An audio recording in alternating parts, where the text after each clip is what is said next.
Et voilà. Et donc, nous allons pouvoir commencer. Donc, tout d'abord, je vais vous proposer un petit jeu comme introduction, pour montrer un peu qu'est-ce que ça peut être en fait un biais cognitif. Donc, je vais vous proposer deux lotos, un loto A et un loto B.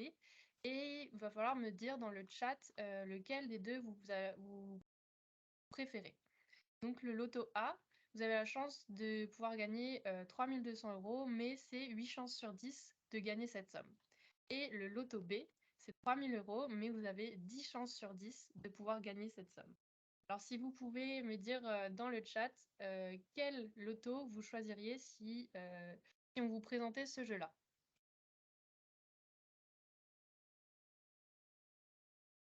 B, B, B, 1A. Voilà, donc on observe principalement que on choisit plutôt le loto B. Et donc, ce résultat-là, je l'avais anticipé. Donc en fait, le choix majoritaire quand on fait ce test-là, c'est toujours le B. Parce que de manière générale, en fait, en tant qu'humain, normalement, on a une aversion pour le risque. Et ce qui veut dire en fait qu'on va éviter, voire fuir tout choix risqué et on va préférer les options certaines aux dépens des options qui rapporteraient plus mais qui sont un peu plus risquées. Et en fait, ça peut être expliqué par le fait qu'il y a une forte dissymétrie entre la colère ressentie quand on perd, qui est souvent très intense, et le plaisir ressenti en gagnant, qui en fait, quant à lui, est plus faible. Donc, pour éviter de se sentir en colère parce que bah voilà, j'ai joué au loto et bah en fait j'ai perdu, et bah on va préférer une option plus certaine. Et c'est pour ça que la majorité des gens tendent à choisir le loto B. Ensuite, j'ai une deuxième petite illustration à travers une petite histoire pour vous montrer encore qu'est-ce que ça peut être d'autre un biais cognitif. Donc, cette histoire, c'est deux moines dans un monastère qui aiment prier et fumer. L'un des deux va demander donc au curé de ce monastère s'il peut se mettre à fumer lorsqu'il prie. Ce à quoi le curé eh bien, lui répond que non, car c'est un manque de respect vis-à-vis du Seigneur. Et 2 heures plus tard, ce moine-là voit, son autre collègue, le moine en train de fumer et prier. Mais il se dit: «Mais c'est bizarre», il va lui dire: «Mais tu sais, moi j'ai demandé au curé, on n'a pas le droit de fumer et de prier en même temps, c'est un manque de respect vis-à-vis du Seigneur». Et là, son collègue, lui répond que, 2 heures plus tôt, il est lui aussi allé voir, le curé et il lui a demandé: «Est-ce que quand je fume une cigarette, je peux me mettre à prier?» Ce à quoi le curé a répondu que tout moment était bon pour penser au Seigneur. Et donc en fait, cette petite histoire, assez, cocasse, si je voulais la raconter, c'est pour vous illustrer le biais de cadrage. Parce que, ça en fait, ça permet de montrer que la façon de formuler ou de voir un problème et bah, ça va avoir un impact, très important sur la façon dont après on va essayer de solutionner ou de répondre à la question ou au problème auquel on fait face. Et pour, illustrer d'autres exemples, de ce biais de cadrage, on peut imaginer que vous avez un rendez-vous chez le docteur et que, il vous dit: «Bon, bah, très bien, vous allez devoir faire une opération». Et en fait, dans le premier cas, il vous dit, bah, voilà, il y a 90 de chances que cette opération réussisse. Donc, dans ce cas-là, eh bien, vous êtes rassuré parce qu'il dit: «Bon, bah, 90 c'est pas mal», je lui dis: «OK». Et dans le deuxième cas, vous allez voir, c'est un autre médecin et il vous dit: «Bon, par contre, vous allez devoir faire cette opération, mais il y a 10 de chances que, l'opération échoue». Et donc là, bah, forcément, vous allez pas être rassuré. Vous vous dites: «Bah, mince, 10 c'est pas négligeable. Est-ce que je le fais? Je le fais pas?» Et là, on voit en fait toute l'importance, de, de présenter l'information. Et en fait, pourtant, dans les 2 cas, donc dans les 90 de chances de réussite ou 10 d'échec, et bah, c'est exactement, la même statistique, la même information, sauf, présentée sous un angle différent. Et c'est ça qui va avoir un impact, très important. Et dans ce biais de cadrage, en fait, on peut aussi retrouver, eh bien, des exemples, bah, dans le monde professionnel. Par exemple, si on parle de plan de sauvegarde de l'emploi, eh bien, ça va tout changer si on parle de plan de licenciement. Alors que, bah, au final, c'est la même chose.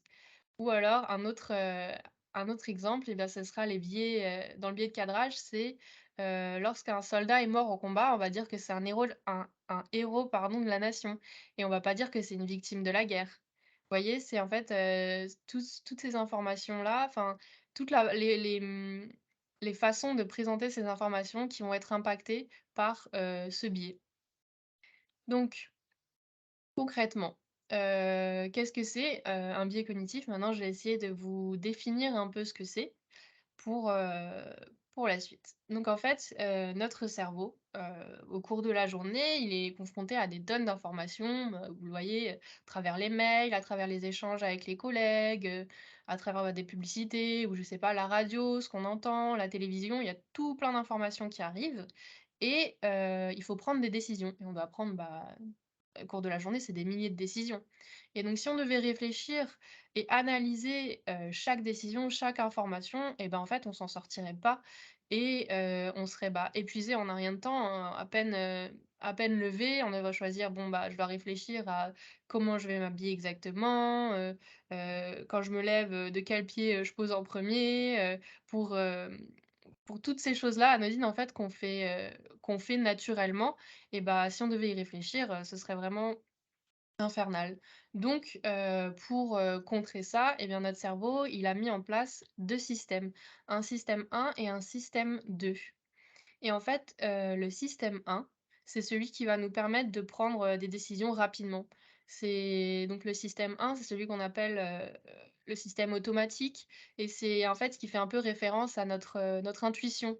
Il est rapide et en fait, quand on prend des décisions avec ce système-là, on s'en rend pas forcément compte parce que c'est vraiment, ça se fait naturellement, ça se fait tout seul et utiliser ce système, en fait, c'est très peu coûteux en énergie et c'est ce système-là qui va utiliser des raccourcis toute la journée pour nous simplifier la vie. Alors que, le système 2, c'est un système qui est beaucoup plus lent et en fait, celui-là, on va l'utiliser quand on a besoin, d'analyser un problème ou une question et qu'on se pose vraiment qu'on a besoin de mettre en place tout un processus, d'analyse, pour répondre à une problématique et utiliser ce système-là, c'est beaucoup plus, énergivore et donc c'est pour ça, en fait, qu'on peut pas traiter toutes les informations auxquelles on est confronté tout au long de la journée via ce système-là. Parce que ce serait on serait épuisé en un rien de temps. Et donc, les raccourcis qui sont utilisés, par le système 1, ils viennent pas de nulle part, en fait. Ils nous viennent, de nos ancêtres. C'est un héritage, en fait, de l'instinct de survie où, à l'époque, il fallait agir, rapidement pour faire face au danger. Par exemple, avoir de bons réflexes, si on se retrouve, nez à nez avec un prédateur qui cherche à nous attaquer. Et qu'on n'ait pas besoin d'analyser toute la situation en se disant: «Bon, je suis face à quoi? Qu'est-ce qu'il faut que je fasse? Dans quelle direction je pars?» C'est hop, c'est rapide, c'est intuitif et on part.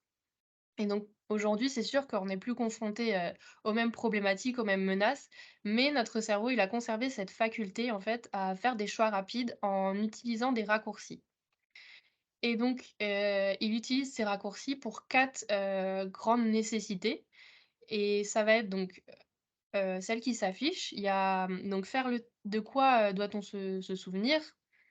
Donc faire le tri parmi toutes les informations. Donc ça va nous permettre, comme je le disais, quand on a, des tonnes, d'informations qui nous arrivent de partout, des fois notre cerveau il fait des raccourcis, il sélectionne que quelques informations, à garder en mémoire. Ensuite, il y a, quand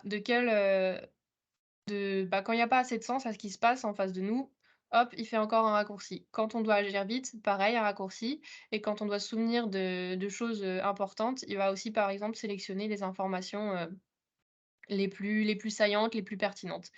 Sauf que des fois, en fait, ces raccourcis même s'ils nous facilitent la vie des fois, ils entraînent des erreurs de jugement et c'est quand ces erreurs de jugement se produisent qu'on parle de biais cognitifs et donc les biais cognitifs, on y arrive enfin, il en existe des tonnes et des tonnes.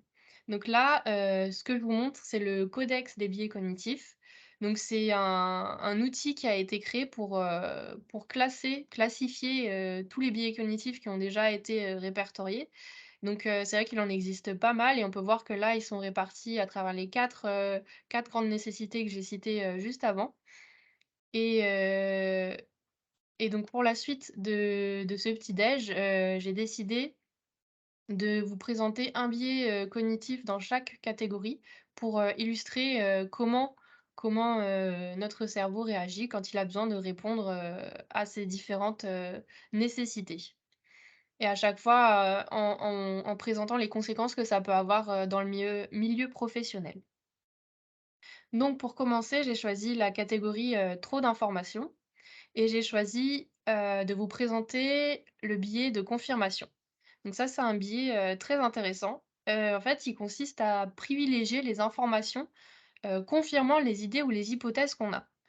Et en même temps, donc on a des hypothèses et en fait, on cherche les informations qui vont dans le sens de nos hypothèses et en même temps, en fait, on va, accorder moins d'importance, moins de poids aux informations qui vont aller à l'encontre, des hypothèses qu'on s'est déjà fait.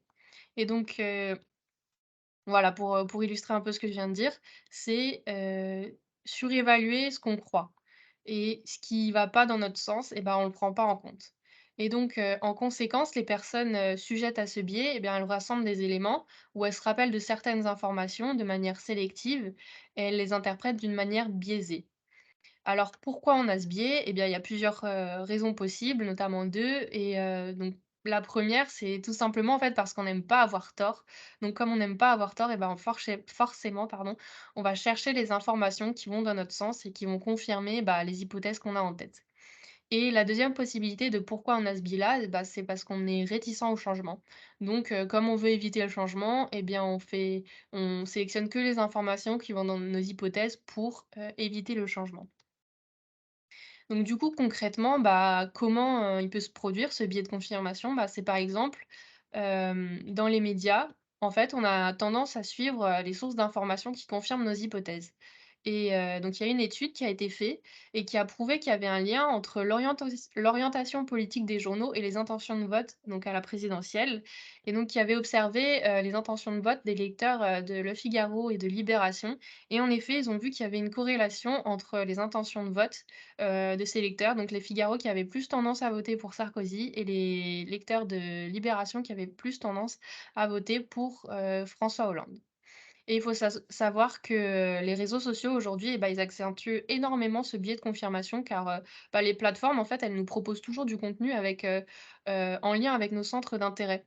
C'est toujours des choses donc, il y a qui sont, avec des logiciels en fait qui analysent, bah, ce qu'on a aimé et qui vont nous proposer, bah, des choses en lien avec ce qu'on a aimé et qui vont jamais nous proposer des choses qui sont complètement à l'opposé. Donc on est toujours, on est toujours, face à des contenus, bah, qui nous intéressent et on n'est jamais face à des choses, on se dit, pour remettre en question, en fait, nos hypothèses.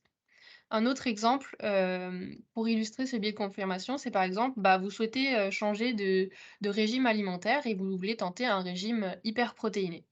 Et avant de vous lancer, vous vous dites: «Bon, bah, je vais faire quelques recherches rapides sur internet» et là, vous ouvrez votre petit moteur de recherche et vous tapez «avantages, du régime hyperprotéiné» et là, en fait, c'est vraiment vous êtes soumis, au biais de confirmation, purement et simplement parce qu'en cherchant donc des informations sur votre régime hyperprotéiné, vous cherchez «avantages» et donc bah, forcément les résultats qui vont apparaître, bah, ça va être, bah, les 10 avantages de choisir, ce régime, bah, quels avantages, quand on passe au régime hyperprotéiné et donc ça va être forcément que des informations qui vont dans le sens de votre hypothèse et vous allez pas avoir, bah, les pour et les contre. Là, vous aurez que les pour, donc forcément, vous allez être, conforté dans votre choix de changer de régime, alimentaire.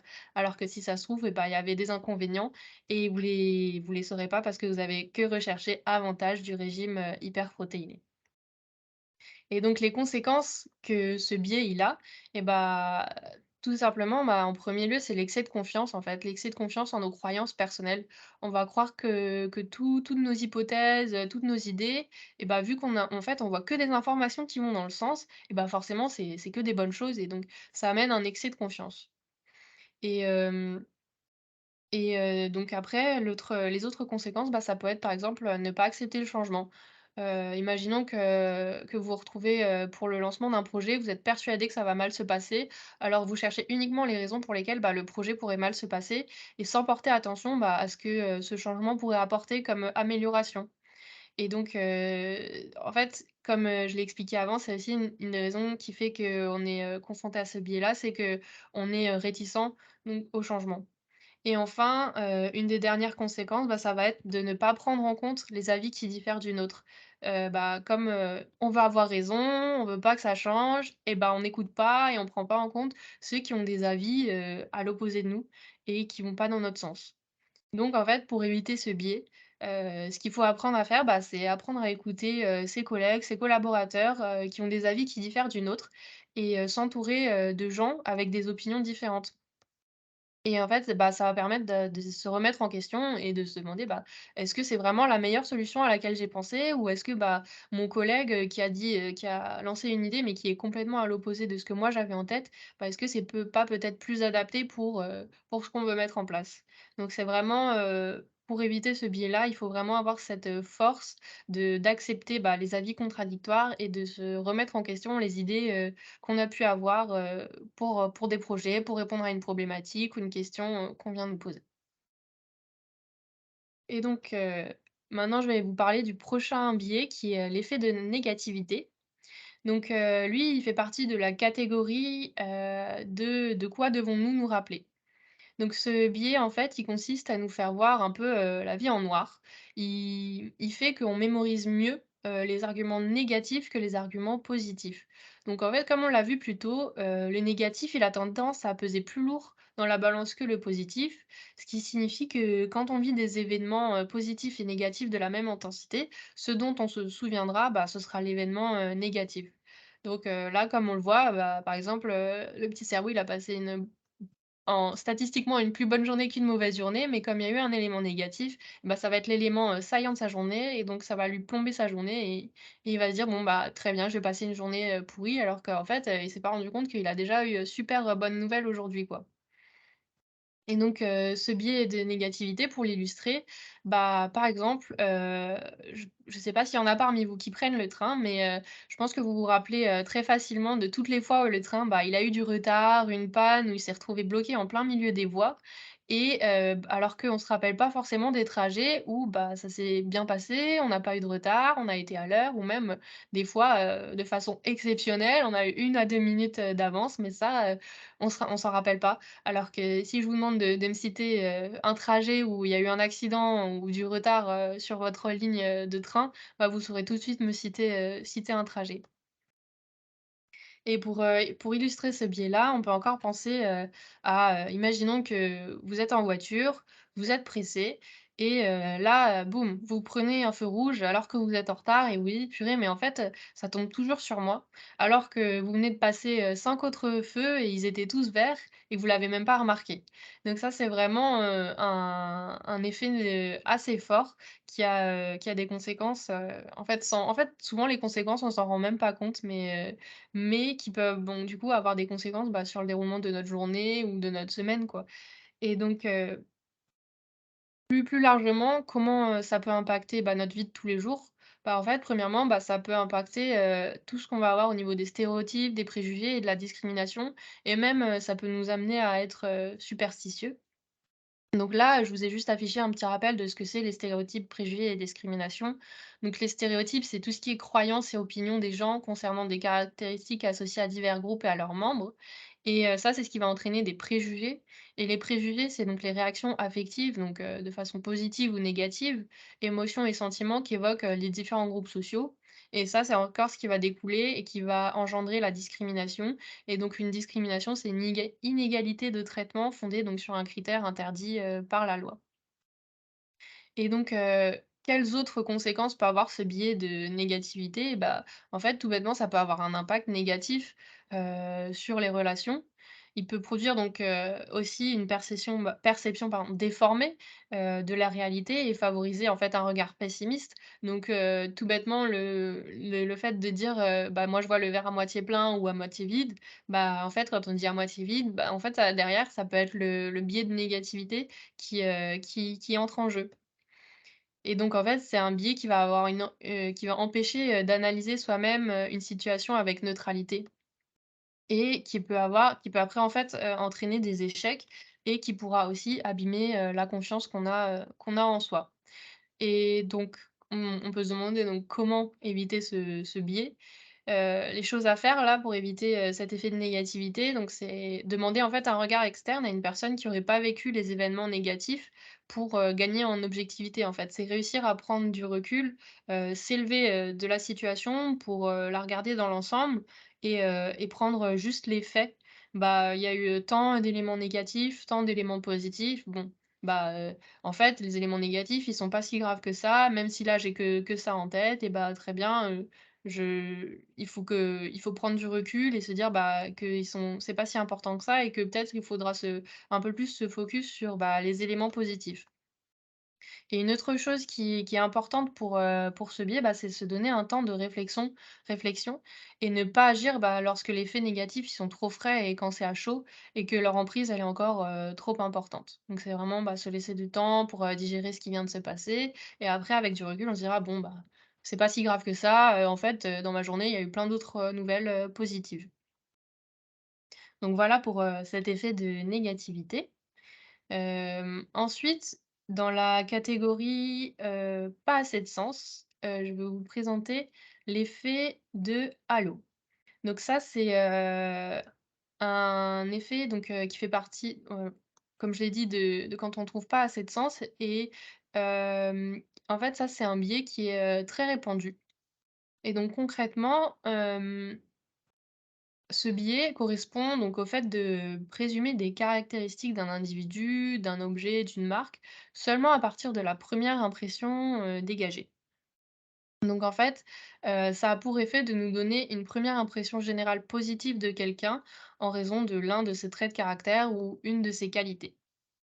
Donc quelles conséquences, ça peut avoir? Donc, là j'ai pris, l'exemple, bah, imaginons que vous avez un recrutement à faire et en fait, on aura tendance à faire plus confiance à un candidat, lors d'un recrutement s'il nous fait une bonne impression.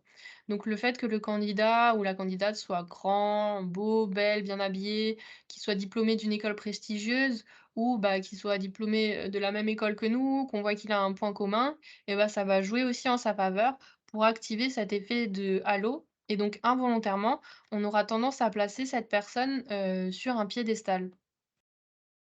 Et bah, après en fait, ça peut avoir des conséquences, sur la suite, du recrutement où on va se dire on va avoir que, ce candidat en tête et se dire: «Ah mais en fait il est bien» et on va perdre en objectivité parce que si ça se trouve et bah, en fait il est pas si qualifié que ça, il correspond pas tant que ça au poste et en face de lui, il y a d'autres candidats qui correspondent plus, mais ils ont pas fait une aussi bonne impression que lui donc bah, il y a cet, effet de halo où on voit que lui et qui cache un peu en fait, bah, les autres candidats qu'il y a autour. Et en fait, ça, c'est un biais qui est, très souvent utilisé dans le marketing, dans les pubs, parce qu'ils font appel donc à des célébrités, donc comme les 2 pubs que j'ai pu vous mettre là. Donc ils font appel à des célébrités qu'on trouve, plutôt séduisantes pour qu'elles fassent la promotion, de leurs produits parce qu'on se dit enfin, il y a cet effet qui se met en place et donc forcément, bah, c'est attirant, c'est bien, et on se dit: «Waouh, c'est génial, il faut que je l'ai». Et donc pardon. Comment éviter ce biais-là? Et bah, dans le cadre, du recrutement, ce qui peut être intéressant à faire, c'est de réaliser plusieurs entretiens. Donc, faire appel aussi à une équipe de recruteurs, diversifiée, en fait, pour avoir différents points de vue. Parce que si vous, vous êtes victime, de cet effet, bah, peut-être que votre collègue, à côté, bah, il sera pas sensible aux mêmes choses, donc il aura, plus de recul sur, la candidature, de la personne. Et en fait, de manière, générale, ce qui est un peu embêtant avec ce biais, c'est que même si on en a conscience qu'il existe et que, bah, maintenant que vous allez être sensibilisé, vous allez y faire attention et vous dire, quand vous voyez quelqu'un, parce que je sais pas, il a les mêmes chaussures que vous, il vient de la même école que vous, il a fait la même formation, bah, vous dire: «Ah bah tiens là, il faut que je fasse attention, c'est pas parce qu'il a ça et que c'est comme moi que forcément, c'est quelqu'un, de bien, qui est intéressant». Et en fait, même si vous en aurez conscience et bah, ça n le fait d'en avoir conscience, ça nous en rend pas, moins susceptibles de succomber à, cet effet de halo. Donc ce qui est important pour contrer, au maximum l'effet, de halo, même si c'est pas possible de le contrer, complètement, c'est d'avoir un processus de pensée, plus systématique et minutieux pour, réduire son effet. Donc par exemple, pour un recrutement, c'est faire en sorte que, ils se déroulent tous de la même manière, qu'on pose, quasiment toutes les mêmes questions aux candidats pour, vraiment pouvoir gagner en objectivité et avoir, des réponses, qu'on peut comparer, d'un candidat à l'autre. Donc ça, c'est vraiment un effet très intéressant et qui est vraiment, assez répandu, donc comme je disais et qui est très utilisé, dans le marketing. Ensuite, la dernière catégorie que j'ai choisie, donc c'est, le besoin d'agir vite. Là, c'est une catégorie qui est assez grande, heu dans cette catégorie, j'ai choisi de vous parler, du biais de compensation du risque et juste pour votre information, dans cette catégorie-là, il y a 2 fiches psychoressources. Donc ça, c'est les fiches, qu'on fait et qu'on met en ligne, sur le CDG. Là où vous trouverez, plein de vulgarisation sur divers sujets. Donc il y a 2 fiches, de type, psychoressources qui sont en cours d'élaboration, une sur l'erreur, fondamentale d'attribution et une autre, sur l'effet, acteur-observateur. Donc ça, c'est aussi des biais cognitifs qui font partie de cette catégorie, qui est, le besoin d'agir vite. Donc, pour revenir à nos moutons, sur le biais de compensation du risque. En quoi ça consiste? En fait, c'est un biais qui est assez simple et qui décrit la manière dont nous, les humains, on ajuste notre comportement en fonction du niveau de risque auquel on fait face. Ce qui signifie que, en fait, on aura tendance à avoir un comportement plus prudent et plus sage lorsqu'on perçoit un risque. Et à l'inverse, on aura tendance à avoir un comportement, moins prudent lorsqu'on se sent en sécurité. Donc sur l'illustration, par exemple, en fait, celui qui aura le comportement le plus prudent c'est celui qui prend le plus de risques, donc ce sera le monsieur qui fait de l'escalade. Alors que le comportement, le moins prudent, c'est celui qui se sent en sécurité, donc celui qui est dans sa voiture et qui est attaché et qui pense que, comme il est dans sa voiture, que c'est elle est safe, enfin elle est sécurisée, il est attaché, il peut rien lui arriver, donc il aura tendance, par exemple, à rouler plus vite, à prendre plus de risques, à faire peut-être des dépassements, qui sont pas très bien sur la route et donc ça, c'est vraiment, un biais, assez intéressant. Et donc les conséquences que peut avoir, ce biais-là, c'est, par exemple, lors de la crise du Covid-19 il y a des chercheurs qui ont observé que les personnes qui s'étaient fait vacciner elles avaient tendance à avoir des comportements plus à risque. Donc comme sortir, aller voir des amis, ne plus porter le masque parce que en fait, elles se sentaient protégées parce qu'elles étaient, allées se faire vacciner. Alors que, on l'a bien vu, le vaccin, ça protégeait pas de tout, en fait. Même si on était vacciné, on pouvait quand même avoir le Covid. Donc, on voit bien que c'est pas parce que en fait, on a des éléments qui nous sécurisent qu'on peut avoir un comportement imprudent. Il faut vraiment, faire, attention à ça. Et donc un autre exemple, pour illustrer, ce biais, c'est une étude, qui a été menée, par des chercheurs, pour savoir dans quelles conditions donc les conducteurs adoptaient une conduite plus dangereuse. Lorsque les conducteurs, portaient et enfin, pour voir quand est-ce que c'était le plus dangereux ou pas, ils leur ont fait, mettre la ceinture ou alors ne pas porter la ceinture quand ils conduisaient. Et ils ont observé, que les conducteurs conduisaient plus vite et moins prudemment en étant attachés.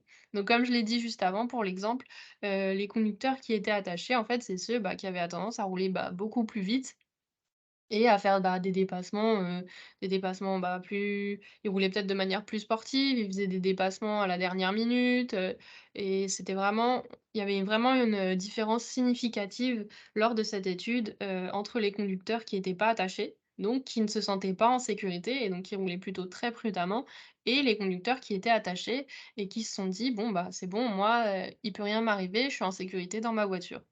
Et cet effet, il a été, aussi observé avec, toutes les options maintenant qu'on peut avoir, sur les voitures donc antidérapage, le contrôle, du freinage, tout ça. Tout en fait, les personnes qui ont tendance à avoir plus d'options sur, leur voiture et bah, c'est aussi des personnes qui ont tendance à, conduire moins prudemment parce qu'elles se sentent plus en sécurité, parce que leur voiture, elle a plus d'options. Et donc avec ce biais qui est, très intéressant, on peut aussi se penser aux agents qui doivent porter des EPI, dont les équipements de protection individuelle dans leur travail. Et en fait, ce qui peut être intéressant, c'est de les sensibiliser au fait que c'est pas parce que vous portez, des équipements de protection individuelle, quand ils les portent bien sûr, qu'il faut arrêter d'être vigilant et avoir un comportement, moins prudent. Parce que, ça fait pas tout, c'est aussi nous qui devons faire attention à ce qu'on fait. C'est pas parce que je me suis protégée qu'il va rien m'arriver. Il faut quand même faire attention et l'équipement, de protection il n'empêche pas, qu'il nous arrive, une broutille, quand on est en train de travailler. Et donc comment, de manière générale, empêcher, les différents biais, qu'on a pu voir et c'est tout d'abord, se sensibiliser. Donc, comme, on est en train de le faire, ce matin, donc en fait, rien que le fait de se sensibiliser, aux biais cognitifs ça nous en fait prendre conscience et là, les différents biais que j'ai pu, vous présenter c'est possible qu'après, vous les voyez dans votre vie de tous les jours, au travail. Vous vous dites: «Ah en fait, ça me dit quelque chose, je crois que j'en ai entendu parler, bon alors je vais faire attention».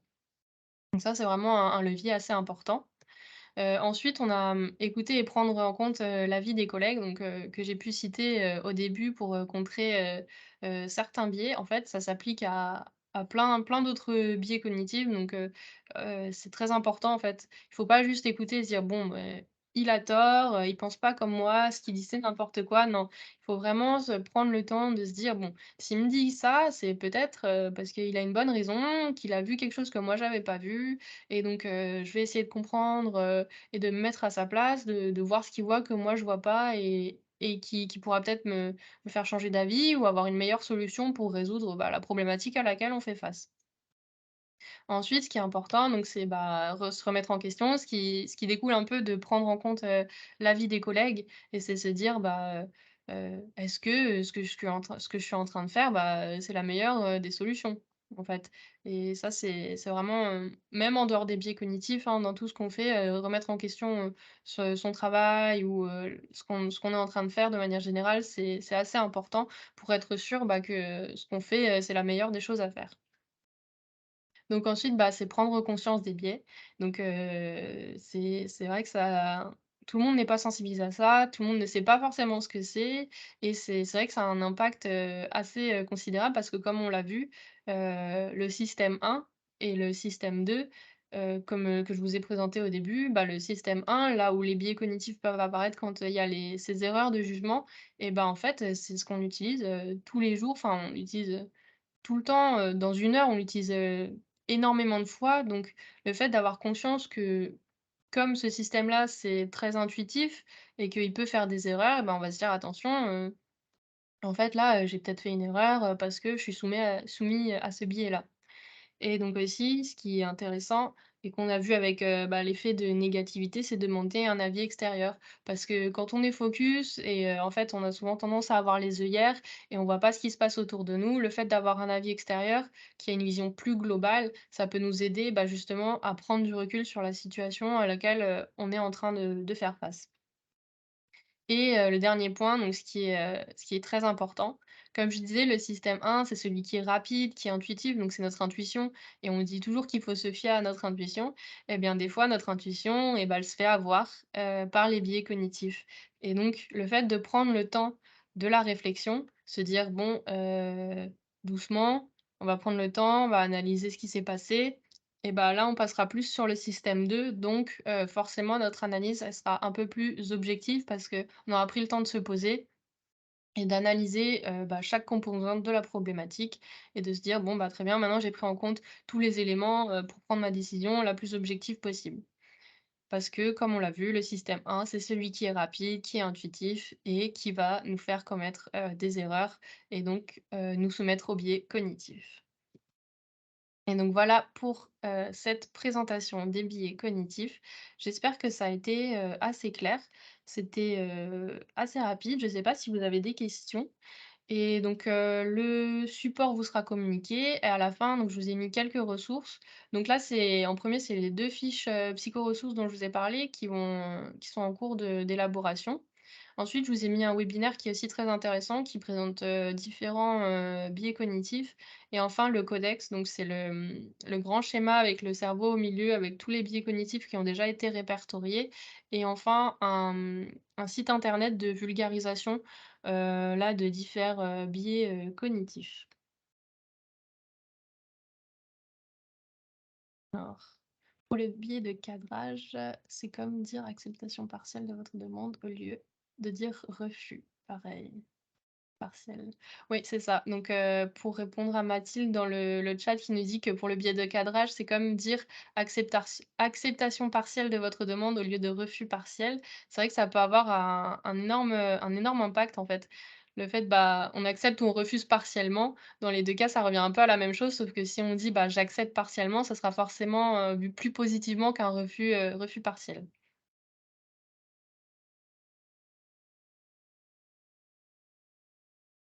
J'espère que cette présentation vous a plu. Si vous avez encore un peu de temps et qu'il y a pas forcément de questions, j'ai, 2 petits biais cognitifs si ça vous intéresse, à vous présenter en plus.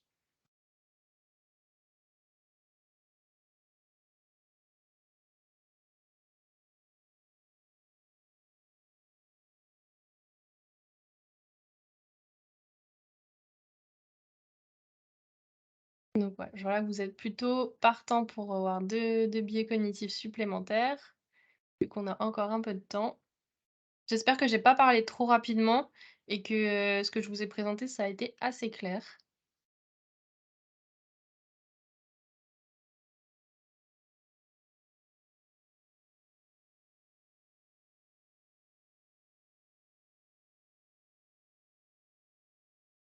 Très bien. Alors comme j'ai vu que vous étiez intéressé, je vais vous parler maintenant, je vais vous illustrer, une heuristique. Donc là, il va falloir, encore, je vais vous demander une petite participation. Donc, il va falloir répondre rapidement dans le chat à la problématique suivante. Donc, pour ceux qui connaissent, et ben, je vous prie de ne pas répondre et pour ceux qui ne connaissent pas, eh bien, vous allez devoir répondre à la problématique suivante. Donc, une raquette et une balle de tennis coûtent 110 €.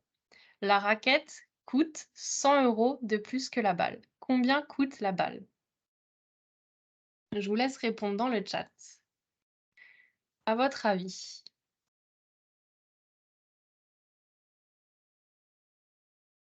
Donc je répète, une raquette donc de tennis et une balle coûtent 110 € à elles 2. La raquette coûte 100 € de plus que la balle. Combien coûte la balle? Donc je vois dans le chat que vous dites 10 €.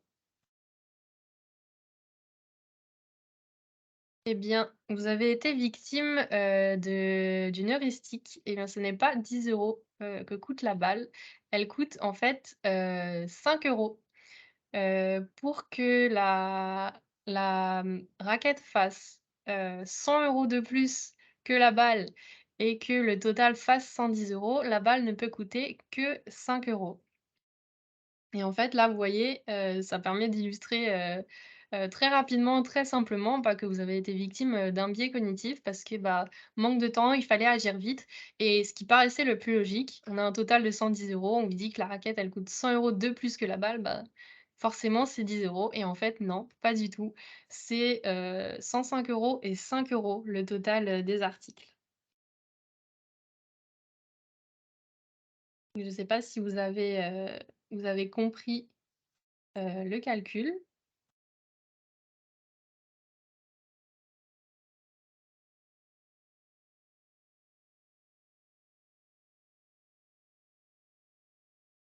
Donc si jamais c'est pas clair, je vous laisse le temps, d'y réfléchir, un peu plus tard à tête reposée et justement en utilisant votre système 2 pour, heu, pour réfléchir correctement, à ce problème.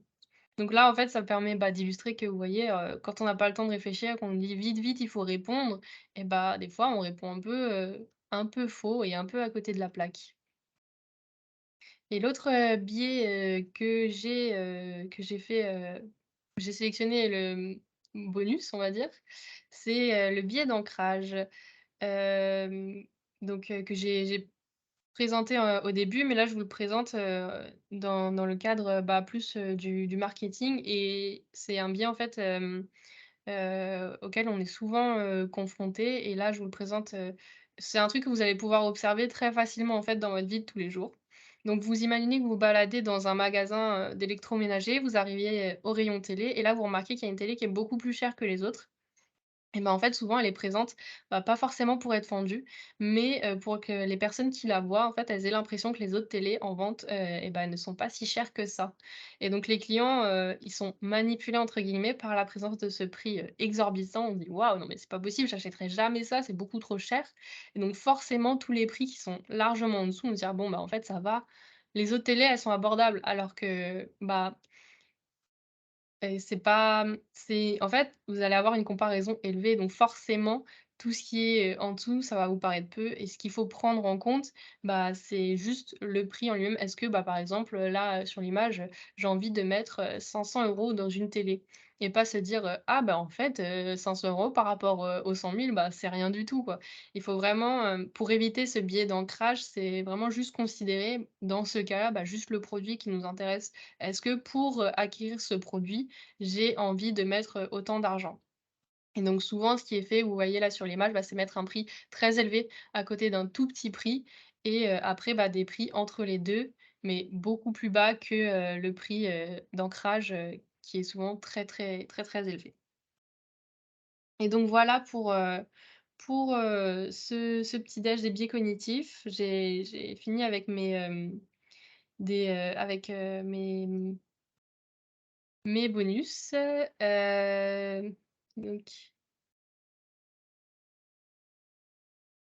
donc ouais, vous voyez que, pour le calcul, d'être rapide, ça induit en erreur. C'est ça, revenir à son besoin, c'est important, ouais. Savoir, bah, de quoi on a besoin et pas, en fait, se fier à tout ce qu'il y a autour qui, justement, va un peu, biaiser notre jugement. Ouais, les nudges, oui, c'est très proche, c'est ça. Donc j'espère que, bah, ce petit déj, vous aura plu et n'hésitez pas, donc il sera disponible en rediffusion vu qu'il est enregistré et s'il vous a plu, si vous voulez peut-être, je sais pas, un autre épisode où on aborde encore, d'autres biais cognitifs, parce que comme vous l'avez vu, il en existe, plein, plein, plein. Donc si ça vous intéresse, n'hésitez pas à le dire dans le chat ou s'il y a d'autres sujets qui vous intéressent, que vous voudriez voir, abordés dans les petits déj, n'hésitez pas à le dire, ce matin. Et autre épisode avec plaisir. Très bien, c'est noté. Et donc pour finir cette semaine, de la qualité de vie et des conditions, de travail, demain, il y a le dernier petit déjeuner, donc il sera animé par, Jennifer Bandler, donc sur, les questions de, mmh, d'environnement et qui est plus sous la forme, d'un débat, voir, qu'est-ce qu'on fait, justement pour avoir un dans notre travail, pour penser, à la planète.